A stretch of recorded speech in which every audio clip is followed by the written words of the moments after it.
当たって。よし、そうですね、OK。というということ。いいですか？はっきりと欲目はないと意味ないわ。当たってもいいですよ、ゆっくりで。当たってみて。でしょ？当たるよ。そう。これだったら本当に、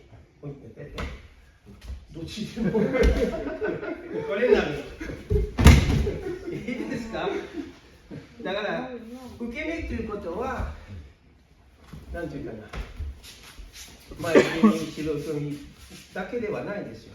受けの仕事です。受けの仕事もパッちゃんとやるっていうことは、これだったら横目にならないから。